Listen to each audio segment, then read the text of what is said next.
సాధారణంగా ఎక్కడైనా మనం టూ లెట్ బోర్డ్ చూసామంటే ఆ ఇంట్లో ఏదో ఒక పోర్షన్ ఖాళీ ఉంటే మనం వెళ్ళి అద్దెకు ఉండాలని కోరుకుంటూ ఉంటాం. ఇది అన్ని చోట్ల జరిగేటువంటి నిరంతర ప్రక్రియ. కానీ సదరు ఇంటి యజమాని ఆ ఇల్లు ఇరుగ్గా ఉందని భావించి మరింత విశాలమైనటువంటి ఇల్లు కోసం ఆ ఇల్లు అద్దెకిచ్చి ఎక్కడో సుదూర ప్రాంతాల్లో ఉన్నటువంటి అపార్ట్మెంట్కి వెళ్ళినప్పుడు చూసేవారికి కొంచెం వింతగా కనిపించవచ్చు. కష్టపడి లక్షలాది రూపాయలు ఖర్చుపెట్టి ఇల్లు కట్టుకున్నటువంటి ఓనర్ ఖాళీ చేసి అద్దెకివ్వడం ఏంటని మనందరం భావిస్తూ ఉంటాము. కానీ పరిస్థితి మారింది. మనుషుల మనస్తత్వాలు మారుతున్నాయి. మరీ ముఖ్యంగా కరోనా తర్వాత మనిషి యొక్క ఆలోచన విధానంలో కొత్త మార్పు వచ్చిందంటున్నారు సామాజికవేత్తలు. ఇక అసలు విషయానికి వస్తే మంగళగిరి ప్రాంతంలో ఇటీవల కాలంలో సొంత ఇంటి యజమానులు కూడా ఇల్లు ఖాళీ చేసి ఊరు బయట ఉన్నటువంటి అపార్ట్మెంట్ వైపు పరుగులు పెడుతున్నారు. ఇది నిజం. ఇది నా మాట కాదు. మంగళగిరి తాడేపల్లి మున్సిపల్ కార్పొరేషన్ అధికారులు కొన్ని ఆసక్తికరమైనటువంటి విషయాలను వెలుగులోకి తీసుకొచ్చారు. ఉదాహరణకు రామారావు అనేటువంటి వ్యక్తి మంగళగిరి కొత్తపేటలో ఒక డోర్ నెంబర్లో ఉంటే సదరు ఆ వ్యక్తి పేరు మీద దాదాపు 4-5 ఎంట్రీలు అనేటువంటివి వెలుగులోకి వస్తూ ఉన్నాయి. ఒక వ్యక్తి యొక్క ఆదాయాన్ని బట్టి ఆ వ్యక్తి పేరు మీద 2 ఇళ్ళు కావచ్చు, 3 ఇళ్ళు కావచ్చు, అపార్ట్మెంట్లు కావచ్చు, డూప్లెక్స్లు కావచ్చు. ఇలా ఇటీవల కాలంలో వీటి సంఖ్య బాగా పెరిగిందంటున్నారు కార్పొరేషన్ అధికారులు. ఇది మంచి పరిమాణమే. కారణం మంగళగిరి ప్రాంతంలో గతంతో పోల్చుకుంటే ఇటీవల కాలంలో ఆదాయ వనరులు బాగా పెరిగాయి. ఇతర ప్రాంతాల నుంచి వచ్చేటువంటి వారు కారణంగా కావచ్చు, ఇక్కడ ఉన్నటువంటి భూముల విలువ కావచ్చు, ఏదైనా సరే మీరు చూసినటువంటి మంగళగిరి వేరు, మనం చూస్తున్న మంగళగిరి వేరు, రేపు మీరు చూడబోయే మంగళగిరి వేరు. 3 రకాలైనటువంటి మార్పు మంగళగిరి కోరుకుంటుందంటున్నారు స్థానికులు. అవును, తరం మారింది. ఇటీవల కాలంలో సాఫ్ట్వేర్ ఉద్యోగం పుణ్యమంటూ మంగళగిరి నుంచి అనేక మంది విద్యార్థులు ఉద్యోగాల పేరుతో ఇతర రాష్ట్రాలు, ఇతర దేశాలు కూడా వెళ్ళి అక్కడ స్థిరపడ్డారు.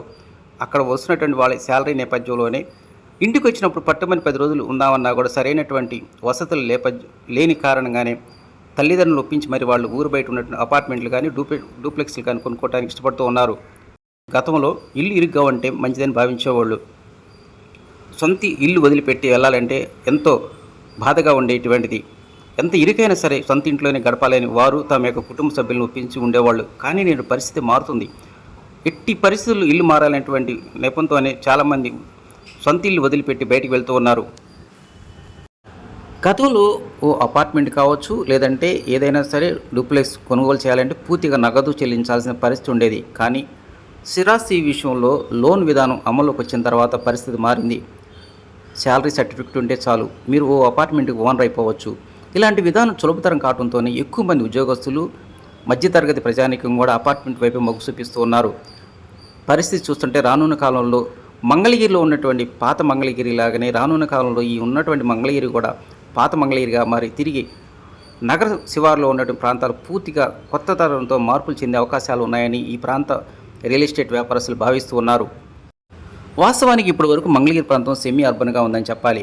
కానీ ఇటీవల కాలంలో ఈ ప్రాంతంలో ఉన్నటువంటి యువత పూర్తి స్థాయిలో ఆర్థికంగా కుదిరిబడిందని చెప్పాలి. ఈ నేపథ్యంలోనే మాకేం తక్కువ గుంటూరు, విజయవాడ, హైదరాబాదు, వైజాగ్ నగరాలతో మంగళగిరి ఎదగాలని కోరుకుంటున్నామని వారు భావిస్తూ ఉన్నారు.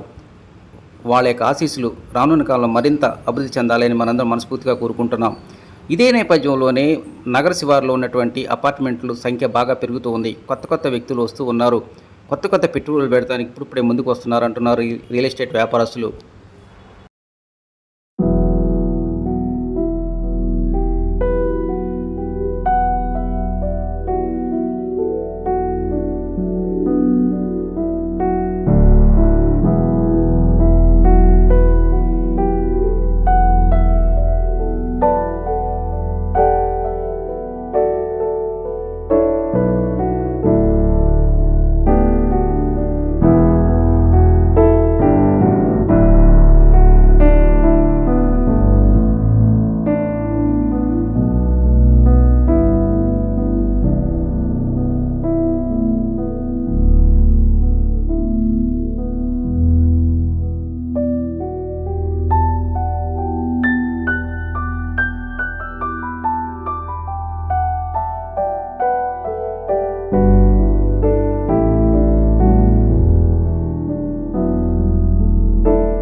వాస్తవమే.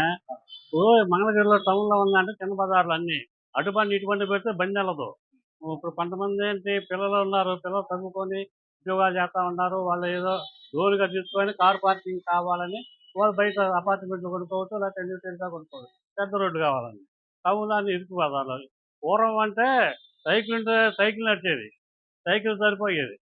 తర్వాత బళ్ళు కాదు ఇప్పుడు కారు. ఇప్పుడు రూ. 10,000 కడితే కారు వస్తుంది. అది కారు మెయింటైన్ చేస్తున్నారు. చేసుకోవాలంటే రోడ్డు కావాలి. రోడ్డు కావాలంటే లేదు, తప్పదు. 30,00,000 ఉండొచ్చు, 40,00,000 ఉన్నాయి, 25,00,000 ఉన్నాయి, 50,00,000 ఉన్నాయి. అపార్ట్మెంట్లు ఉన్నాయి. సదుపాయాలను బట్టి ఉంటాయి. లోపల ఉన్న సదుపాయాలు ఉంటాయి. ఎందుకంటే జనాభా పెరిగారు. ఇండస్ట్రీ పెరిగినాయి, కంపెనీలు పెరిగినాయి. వాటి కోసం వాళ్ళు మరి బయట నుంచి వచ్చేవాళ్ళు అద్దెలు కావాలి. వాళ్ళు కొనుక్కోవటమో లేకపోతే రెంట్లు కొనటమో చేస్తున్నారు. ఓన్లీ అమెరికా, లండన్ ఉన్నారు, ఆస్ట్రేలియా ఉన్నారు, అమెరికా అన్ని దేశాల్లో ఉన్నారు మనోళ్ళు. మనోళ్ళు ఇతర చదువుకుంటున్నారు, నైపుణ్యత వస్తుంది. దాన్ని బట్టి అక్కడికి వెళ్ళిపోతున్నారు, జాబులు చేస్తున్నారు. అది బాగా జీతాలు బాగా వస్తున్నాయి. వాటి మీద ఏంటంటే వీళ్ళు ఎప్పుడన్నా వచ్చినా ఇల్లు ఉండటానికి సదుపాయం లేక బయట అపార్ట్మెంట్లు కొనుక్కోవటం. రూ. 1,00,000 అవ్వచ్చు, 50,00,000 అవ్వచ్చు. వాళ్ళు దాన్ని బట్టి తీసుకుంటారు. తీసుకొని చేస్తున్నారు.